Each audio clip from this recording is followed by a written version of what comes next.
তাহলে ওসমান হাদি একমাত্র ব্যক্তি ছিল যে দলের লেজুর বৃত্তি না করে, দলের লিয়াজু লবিংয়ের মধ্যে না গিয়ে, আসন ভাগাভাগির মিথ্যা দুর্গন্ধযুক্ত নিকৃষ্ট কালচারের মধ্যে না গিয়ে যেটা সত্য ওইটাই মানুষের মুখের উপর স্ট্রেট ফরওয়ার্ড বলে দিত।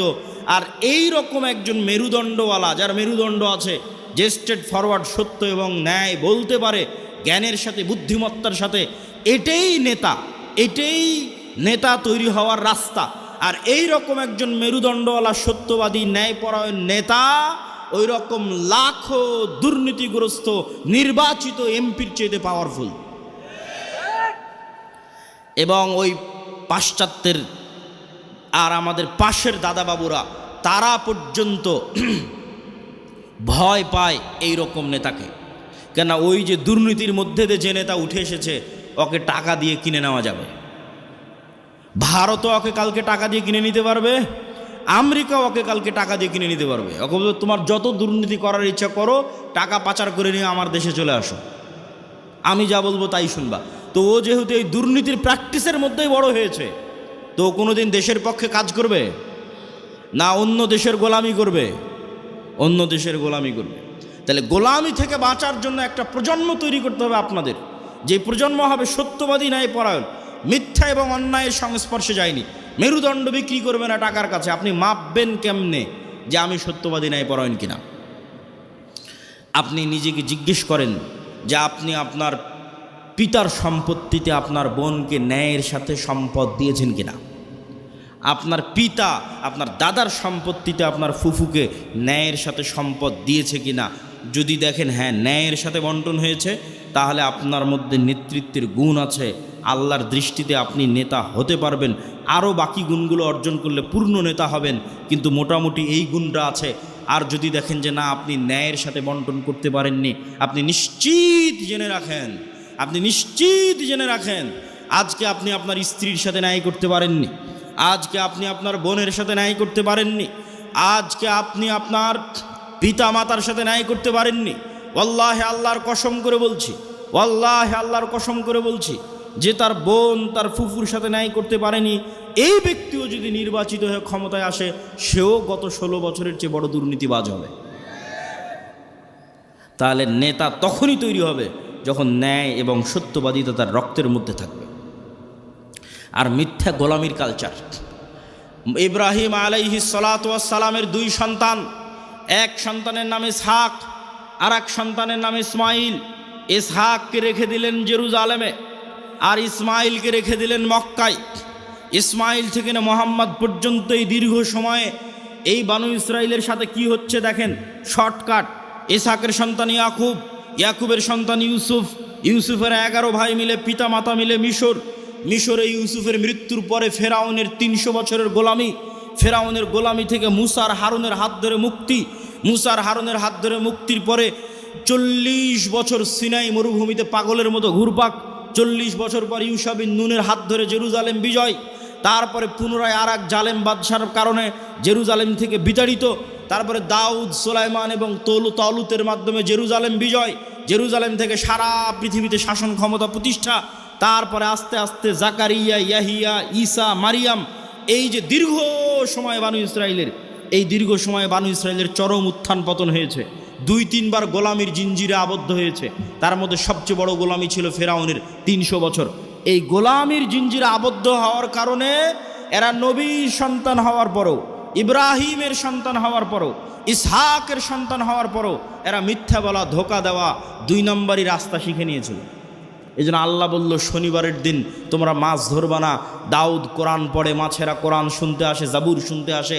এরা করলো কি, শনিবারের দিন মাছগুলো আটকে রেখে দিল, রবিবারের দিন ধরলো। কি পরিমাণ ধোকাবাজ! অথচ এরা নবীর সন্তান, ইব্রাহিমের সন্তান, এই সিলসিলার সন্তান।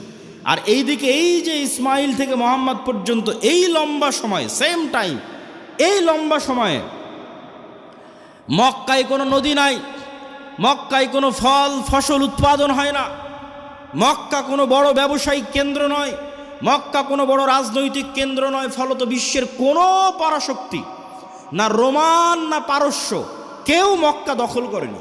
মক্কা দখল করে কেউ কোনোদিন ইসমাইলের সন্তানদের গোলাম বানায়নি। ফলত ইসমাইল থেকে মোহাম্মদ পর্যন্ত ইসমাইলের সন্তানেরা শিরকে লিপ্ত হলেও 2 নাম্বারি দুর্নীতি, জুয়াচুরি, ধোঁকা এই রাস্তাগুলো থেকে অনেক অনেক দূরে ছিল। এর 2-1টা উদাহরণ আপনি দেখতে পাবেন Abdul Muttalib, Abu Taleb, Abu Sufian. Abdul Muttalib Mohammad ইসলামের দাদা, ইনি মুশরিক, কিন্তু আব্দুল মুত্তালিবের হিস্ট্রিতে কেউ দেখাতে পারবে না যে ও মিথ্যুক, মানুষের সম্পদ মারে নাই, 2 নাম্বারি করে ধোঁকাবাজি করে, এটা দেখাতে পারবে না। আবু তালেব মোহাম্মদ ইসলামের চাচা, মৃত্যু পর্যন্ত ইসলাম গ্রহণ করেনি আল্লাহর নবী এতবার বলার পরেও, কিন্তু আবু তালেব সত্যবাদী ছিল, ন্যায়পরায়ণ ছিল, মানুষকে ধোঁকা দিয়ে, মানুষের টাকা নিয়ে মেরে খাওয়া, জুয়াচুরি, ধোঁকাবাজি এগুলো বুঝতো না। এই জন্য আল্লাহর নবী বলে গেছে, আল আইম্মাতু মিন কুরাইশ, মক্কা বিজয়ের পর প্রায় সব কুরাইশ ইসলাম গ্রহণ করে নিয়েছিল। সব মক্কা বিজয়ের আগ পর্যন্ত তারা কাফের থাকতে পারে, আল্লাহ নবীর সাথে যুদ্ধ, মারামারি সব কিছু করেছে, কিন্তু মক্কা বিজয়ের পর প্রায় সব কুরাইশ ইসলাম গ্রহণ করে নিয়েছে। আল্লাহ নবী বলেন, আল আইম্মাতু মিন কুরাইশ, আমার উম্মতে যতদিন নেতা হবে, খলিফা হবে, কুরাইশ বংশ থেকে হবে, ইসমাইলের সন্তান থেকে হবে। আবু বকর কুরাইশ বংশের, ওমর কুরাইশ বংশের, ওসমান কুরাইশ বংশের, আলী কুরাইশ বংশের, সব ইব্রাহিমের সন্তান, ইসমাইলের সন্তান। সম্মানিত উপস্থিতি, কি বুঝালাম এটার থেকে? গোলামি মে বদল জাতি হে কওমো কা জমির, গোলামি করলে জাতির চরিত্র চেঞ্জ হয়ে যায়। আমরা যে 190 বছর ব্রিটিশের গোলামি করেছি এবং আমাদের স্বভাব চরিত্র চেঞ্জ হয়ে গেছে, তার একটা আলামত আমি নিজে ইউরোপ সফর করতে গিয়ে পেয়েছি, চাক্ষুষ একটা আলামত বলি। আমি মনে করতাম সারা পৃথিবী ইংরেজি ভাষা দিয়ে চলে। আমাকে যেহেতু কেউ কোনোদিন এই ভুলটা ভেঙে দেয়নি, আমি যেহেতু নিজে প্র্যাকটিক্যালি আমার এই ভুল ধরা পড়েছে, ফলত আমার রিয়েলাইজেশন অনেক গভীর। তো আমি মনে করতাম সারা পৃথিবী ইংরেজি দিয়ে চলে। ইংল্যান্ডেও থাকলাম প্রায় 1 বছর।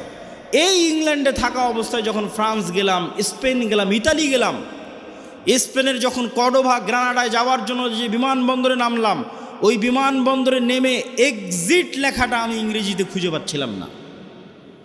ইংরেজি ভাষার এত অনুপস্থিতি যে বাহিরে যে বের হব, কোন রাস্তা দিয়ে বের হব, কোথায় এক্সিট, কিছু খুঁজে পায় না, সব স্প্যানিশ ল্যাঙ্গুয়েজ। যারা এয়ারপোর্টে দায়িত্ব পালন করছে, ওদের সাথে গিয়ে যে ইংরেজিতে কথা বলবো, ওরাও ইংরেজি বোঝে না। আরে অন্তত এয়ারপোর্টে দায়িত্বশীল তো ইংরেজি বুঝবে। এত উন্নত রাষ্ট্র স্পেন, এত উন্নত রাষ্ট্র ফ্রান্স, এত উন্নত রাষ্ট্র ইতালি, ইংরেজি জানে না। আমার তো মাথায় ঘুরে গেল, কেন ইংরেজি জানে না? তখন আমি রিয়ালাইজ করলাম, আমার মদিনা ইসলামী বিশ্ববিদ্যালয়ের বন্ধু বাড়ি আফ্রিকা, ও বলতো আর ভাষা ফরাসি। আমি তখন এটা না অত গভীর চিন্তা করিনি যে ওর ভাষা ফরাসি কেন। ফ্রান্সে যখন গেলাম দেখি ফ্রান্সে সব আফ্রিকান মুসলমান। ফ্রান্সে ভারত পাকিস্তানের মুসলমান কম, আফ্রিকার মুসলমান বেশি। ইংল্যান্ডে আবার ভারত পাকিস্তানের মুসলমান বেশি, আফ্রিকার মুসলমান কম।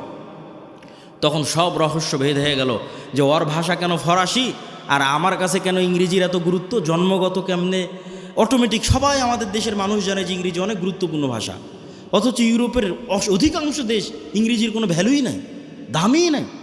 ওরা এতটা অহংকারী, ফ্রান্স, ইতালি, স্পেন, জার্মান এতটা অহংকারী, ওরা ইংরেজি শিখবেই না। তাহলে আমি কেমনে জন্মগত মেনে বুঝে নিলাম যে ইংরেজি গুরুত্বপূর্ণ? এটাই 200 বছর যে আমরা ব্রিটিশের গোলামি করেছি, গোলামি মে বদল জাতি হে কওমো কা জমির, আমরা নিজের অজান্তেই ওর গোলামির প্রভাব বহন করতেছি। আমি আবদুল্লাহ নিজের অজান্তেই, আমার পূর্বপুরুষ 190 বছর ব্রিটিশের গোলাম ছিল, তার প্রভাব আমি আমার অজান্তে বহন করতেছি। আর আমার ওই বন্ধু যে আফ্রিকায় বাড়ি, ও ওর অজান্তে ইউরোপীয় উপনিবেশের গোলামির চিহ্ন বহন করতেছে। ঠিক এই যে আপনি দেখতেছেন মুসলমানরা মারামারি, কাটাকাটি, এই যে গণতন্ত্রের কালচার টিকিয়ে রাখা আছে, যেন এখানে আর সুদের কালচার টিকিয়ে রাখা আছে, যেন একটা মুসলমান নেতা সত্যবাদী ন্যায়পরায়ণ বের হয়ে আসতে না পারে, সব যেন মিথ্যুক আর দুর্নীতিবাজ বের হয়। এই জন্যই গণতন্ত্র দিয়ে রাখা আছে, এই জন্যই সুদী ব্যবস্থা দিয়ে রাখা আছে। কেননা এই কালচারের মধ্যে থাকলেও মিথ্যুক দুর্নীতিবাজ হবে। আর 190 বছর ব্রিটিশের গোলামিতে ওটাই শিখেছে। কেননা গোলাম তো একটা রুটির জন্য মারামারি করে, গোলাম একটা রুটির জন্য আরেকজনকে হত্যা করে দিতে পারে। তাহলে এই যে গোলামির কালচার, এই গোলামির কালচার যতক্ষণ আপনি না ভাঙবেন, যেটা আমরা বহন করছি আমাদের অজান্তে ব্রিটিশদের গোলামির কারণে, যেমনটা বানু ইসরাইলরা ফেরাউনের গোলামি থেকে শিখেছিল, এই কালচার আমাদের ভাঙতে হবে। এই কালচার যতক্ষণ না ভাঙতে পারবেন, নেতা হতে পারবেন না। সত্যবাদী ন্যায়পরায়ণ হন, ইসমান হাদির মতো অটোমেটিক নেতা হয়ে যাবেন।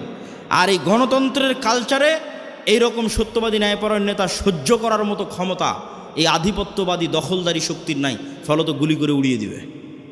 সম্মানিত উপস্থিতি, পয়েন্ট নাম্বার 3, আমাদের 1 নাম্বার পয়েন্ট ছিল অর্থনৈতিক মুক্তি লাগবে গোলামি থেকে মুক্তির জন্য। 2 নাম্বার পয়েন্ট ছিল সত্যবাদী ন্যায়পরায়ণ হতে হবে। পয়েন্ট নাম্বার 3, ঈমান বিল গায়েব এবং গায়েবী মদদ। একটা মূলনীতি আজকে এখান থেকে মুখস্থ করে যান, আল্লাহর আসমানি সাহায্য ছাড়া ইসলাম এবং মুসলমানদের বিজয় অসম্ভব, ফুল স্টপ। দুনিয়াবি শক্তি দিয়ে ইসলাম এবং মুসলমানদের বিজয় অতীতে কোনোদিন হয়নি, ভবিষ্যতে কোনোদিন হবে না, ফুল স্টপ। নবীদের হয়নি, আমার আপনার হবে না। মুসা দুনিয়ার শক্তি দিয়ে বিজয় লাভ করেনি, ইউশা বিন নুন দুনিয়ার শক্তি দিয়ে বিজয় লাভ করেনি, দাউদ সুলাইমান দুনিয়ার শক্তি দিয়ে বিজয় লাভ করেনি। মুহাম্মদ সাল্লাল্লাহু আলাইহি সাল্লাম বদরে, উহুদে, খন্দকে, বদরে মক্কার কাফের মুশরিক 1000, মুহাম্মদ সাল্লাল্লাহু আলাইহি সাল্লাম 300, উহুদে মক্কার কাফের মুশরিক 2000, মুহাম্মদ সাল্লাল্লাহু আলাইহি সাল্লাম 700, খন্দকে মুহাম্মদ সাল্লাল্লাহু আলাইহি সাল্লাম 700 থেকে 1000। আর মক্কার কাফের মুশরিক শুধু নয়, সারা আরবের কাফের মুশরিক একত্রিত হয়েছে 10,000। খন্দকের যুদ্ধে কোনো দুনিয়াবী শক্তি নাই যা মুহাম্মদ সাল্লাল্লাহু আলাইহি সাল্লামকে জয় লাভ করাতে পারে। এত অসম যুদ্ধ পৃথিবীতে হয় না, কিন্তু এই প্রত্যেকটা যুদ্ধে মুহাম্মদ সাল্লাল্লাহু আলাইহি সাল্লাম জয় লাভ করেছে দুনিয়াবী শক্তিতে না কার সাহায্যে? আল্লাহর সাহায্যে। আর একটা যুদ্ধে সাহাবীরা মনে করেছিল যে আজকে আমরা দুনিয়ার শক্তি দিয়ে জিতবো, ওই যুদ্ধের নাম হুনাইন। মক্কা বিজয়ের পরে এই যুদ্ধ হয়েছিল। মক্কা বিজয় যখন সব মুসলমান হয়ে গেছে, 12,000 সাহাবী হুনাইনের যুদ্ধে। আল্লাহর নবী নিজে চোখে কোনোদিন দেখেইনি, তার পিছে 12,000 মানুষ দাঁড়িয়ে আছে। সাহাবীরা কোনোদিন দেখেনি 12,000-এর জামাত। 300 জন নিয়ে যুদ্ধ করেছে, 700 নিয়ে যুদ্ধ করেছে, 1000 নিয়ে যুদ্ধ করেছে, আজকে হুনাইনে 12,000। তখন সবার আল্লাহর উপর, মুহাম্মদ সাল্লাল্লাহু আলাইহি সাল্লাম বাদ দিয়ে অধিকাংশ সাহাবীর আল্লাহর উপর ভরসা কমে নিজেদের উপর ভরসা চলে এসেছে। যে আজকে হাই কনফিডেন্স, মক্কা বিজয় করেছি আর এখন হুনাইনের যুদ্ধ আমাদের পরাজিত করে কে? আর হুনাইনের যুদ্ধ শুরু হওয়ার আধা ঘন্টা পার হয়নি, 1 ঘন্টা পার হয়নি, সব দৌড়ে দৌড়ে পালাচ্ছে। তাহলে নবীর জীবদ্দশায় দুনিয়ার শক্তিশালী হওয়ার পরেও বিজয় হচ্ছে না পরাজয় হচ্ছে? একটু জোরে বলেন তো, জয় হচ্ছে না পরাজয় হচ্ছে? নবীর জীবদ্দশায় দুনিয়ার শক্তিতে বিজয় হচ্ছে না। কার সাহায্য লাগে বিজয়ের জন্য? আল্লাহর সাহায্য লাগে। এই আল্লাহর সাহায্য পাওয়ার সিক্রেট যতদিন না জানবেন, আর এই সিক্রেট যতদিন বাস্তবে প্রয়োগ না করবেন, ততদিন দুনিয়ার রাস্তা দিয়ে আপনি যতই চেষ্টা করেন আপনার বিজয় হবে না। এটা নিশ্চিত জেনে রাখেন। আপনার ভরসা দুনিয়ার উপর দেখেই তো আপনি চেষ্টা করতেছেন যে হ্যাঁ, মন্দিরগুলো পাহারা দিয়ে যদি ভোট পাওয়া যায়। মন্দির পাহারা কেন? আপনি যদি প্রত্যেকটা হিন্দুকে একটা করে মন্দির বানিয়ে দেন, দিয়ে যদি মনে করেন দুনিয়ার শক্তি দিয়ে ইসলামকে বিজয় করবেন, আপনার ব্যক্তি স্বার্থ আদায় হতে পারে। দুনিয়ার শক্তি দিয়ে ইসলাম বিজয় হয় না, হয়নি, কিয়ামত পর্যন্ত হবে না। তাহলে ইসলাম বিজয় হবে কোনটা? যেটাতে আল্লাহর সাহায্য আসবে। আল্লাহর সাহায্য পাওয়ার শর্ত পূরণ করেন, ইসলাম বিজয় হবে। আর আল্লাহর শর্ত পাওয়ার সাহায্য পূরণ করবেন না, আল্লাহর ঠেকা পড়েছে, আপনাকে দিয়ে ইসলামকে বিজয় করতে হবে।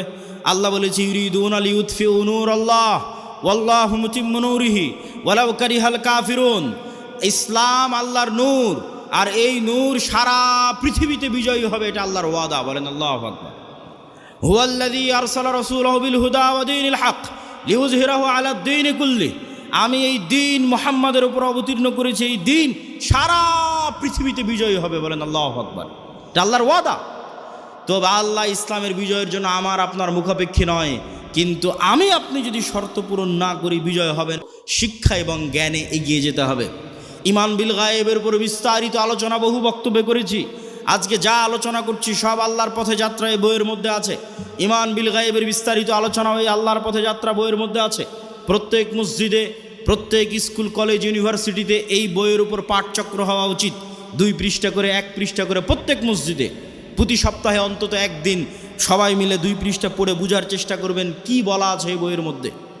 এই বই থেকে আমাদের আল্লাহর পথে যাত্রা তথা আল্লাহর সাথে সম্পর্ক ঈমান বিল গায়েবের যাত্রাটা শুরু হবে।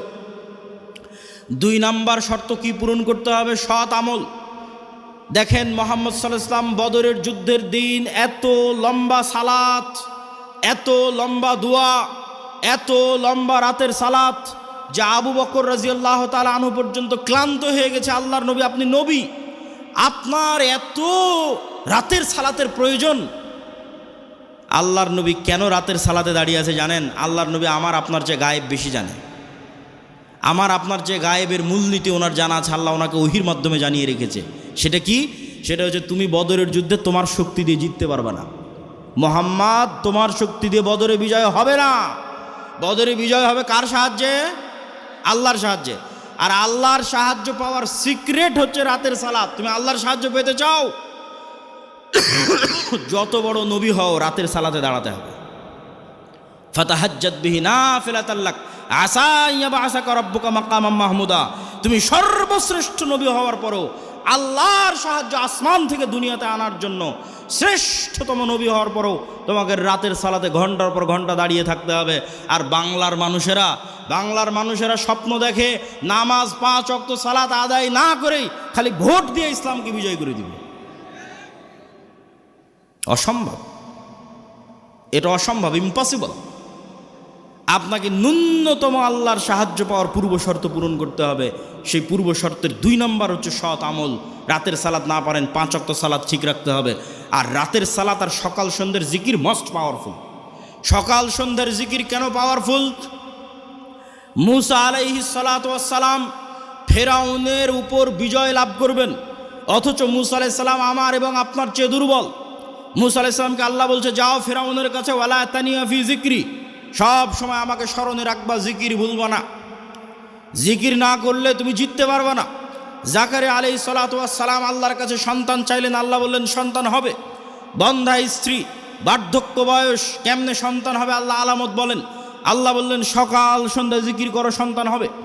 সকাল সন্ধ্যা জিকির পৃথিবীর এমন বড় সিক্রেট যা দিয়ে পৃথিবীর এমন কোনো অসম্ভব নয়, যা সম্ভব করা সম্ভব নয়। মুসা যদি ফেরাউনকে পরাজিত করতে পারে, এই অসম্ভব যদি সম্ভব হয়ে যেতে পারে, জাকেরিয়াকে যদি আল্লাহ সন্তান দিয়ে দিতে পারে, তো সকাল সন্ধ্যার জিকির দিয়ে পৃথিবীর সব অসম্ভবকে সম্ভব করা যাবে। কেন? আপনার এই ইয়াকিন থাকতে হবে, ইউসাব্বিহু লিল্লাহি মা ফিস সামাওয়াতি ওয়া মা ফিল আরজ, আসমান জমিন এবং তার মধ্যে যা কিছু আছে, জীব জন্তু, জড়বস্তু, জড় পদার্থ, কীট পতঙ্গ, এই টিস্যু, এই বই, মাইক, মোবাইল, এই কাঠের ডায়াস, এই ক্যামেরা, যা দেখতে পাচ্ছি, এরা এখনও 24 ঘন্টা আল্লাহর তাসবিহ পাঠ করতেছে। বলেন আল্লাহু আকবার। এটা গায়েব। এই গায়েবের মূলনীতি আল্লাহ কোরআনে দিয়ে দিয়েছে, যে তোমরা তো গায়েব জানো না, তোমাদেরকে জানিয়ে দিচ্ছি। এরা সবাই তাসবিহ পাঠ করতেছে। তাহলে আপনিও যখন সকাল সন্ধ্যার জিকির করবেন, এরাও আপনার সেই তাসবিহ বুঝবে। সুলাইমান আলাইহিস সালামেরটা বুঝতো, সুলাইমান আলাইহিস সালাম ওদেরটাও বুঝতো। এরা পরস্পর আমি যদি সুবহানাল্লাহ বিহামদিহি সুবহানাল্লাহিল আযীম বলি, এগুলো সব কিয়ামতের মাঠে সাক্ষী দিবে। এরা শুনছে, কিয়ামতের মাঠে সাক্ষী দিবে। বলেন আল্লাহু আকবার। মুয়াজ্জিনের আজান যত দূর পর্যন্ত যাবে, এই প্রত্যেকটা জীবজন্তু, কীট পতঙ্গ, জড়বস্তু, জড় পদার্থ, এরা শুনে, এরা নিজেরা তাসবিহ পড়ে, এরা মানুষের তাসবিহ শুনে। মুয়াজ্জিনের আজান যত দূর পর্যন্ত যাবে, পৃথিবীর প্রত্যেকটা ধূলিকণা বালিকণা কিয়ামতের মাঠে ওই মুয়াজ্জিনের পক্ষে সাক্ষ্য দিবে। বলেন আল্লাহু আকবার।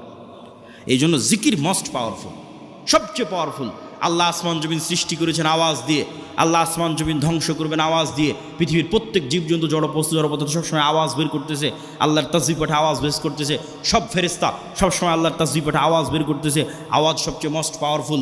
এই জন্য মুসলমানদের মোজেজা মুসা আলাইহিস সালাতু ওয়াস সালাম, মুহাম্মদ সাল্লাল্লাহু আলাইহি ওয়াসাল্লামের মোজেজা মুসা আলাইহিস সালামের লাঠির চেয়ে, ঈসা আলাইহিস সালামের মৃত্যুকে জীবিত করার চেয়ে বেশি পাওয়ারফুল। কেন? মুহাম্মদ সাল্লাল্লাহু আলাইহি ওয়াসাল্লামের মোজেজা কোরআন, সরাসরি আল্লাহর আওয়াজ। বলেন আল্লাহু আকবার। কোরআন পড়ে কে, বুঝে কে, জানে কে, শিখে কে? কোরআনের মধ্যেই মুসলমানদের মুক্তির রাস্তা আছে, গোলামি থেকে মুক্তির রাস্তা আছে। সম্মানিত উপস্থিতি, আমরা বক্তব্য দীর্ঘায়িত করব না, রাত গভীর করার পূর্বেই বক্তব্য শেষ করে দিব।